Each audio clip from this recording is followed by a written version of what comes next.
Muchos se hacen esta pregunta: ¿por qué el cubano aguanta tanto? Desde dentro y desde fuera, la interrogante resuena. ¿Por qué no hay un estallido social definitivo? ¿Por qué no hay una movilización masiva en las calles? La respuesta no es simple. No se trata solo de valentía o miedo.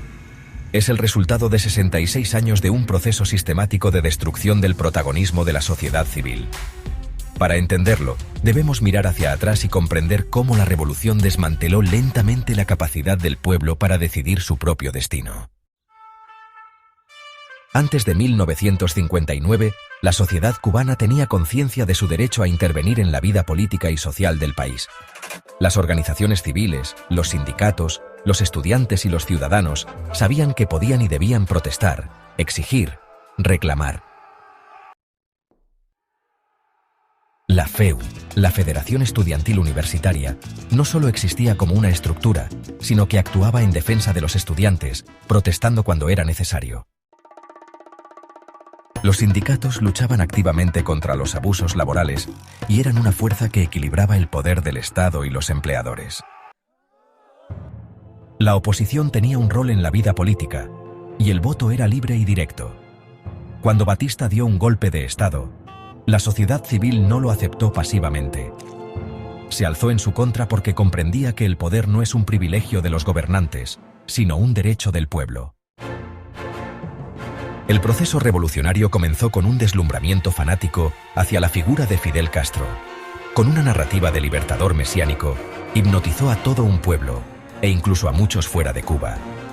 Este carisma fue el vehículo perfecto para poco a poco desmontar los mecanismos de participación social.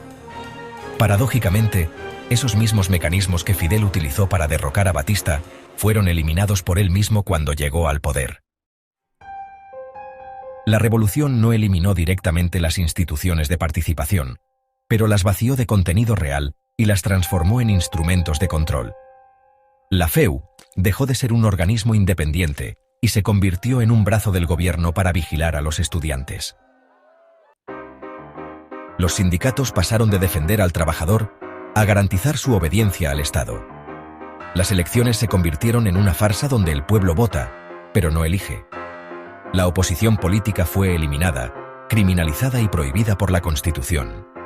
Las huelgas y manifestaciones pacíficas pasaron a ser tratadas como delitos. A los cubanos se les ha inculcado que la política no es asunto del pueblo, que solo el gobierno tiene derecho a decidir. Cada intento de resistencia ha sido respondido con violencia, represión y militarización de las calles. En cada crisis, el Estado ha reforzado la idea de que disentir es un pecado y que la estabilidad se mantiene a costa del silencio. Entonces, ¿por qué el cubano aguanta tanto? No porque le falte valor, sino porque le han quitado, poco a poco, la conciencia de que la libertad no es un regalo, sino una conquista. Nos toca recuperar la conciencia de nuestro derecho a intervenir en el presente y futuro de Cuba. Si los que nos han excluido de ese derecho no están dispuestos a abrirse al cambio, nos tocará alzar la voz en todos los modos posibles. Porque la historia nos demuestra que la libertad nunca ha sido un obsequio del poder. La libertad se gana.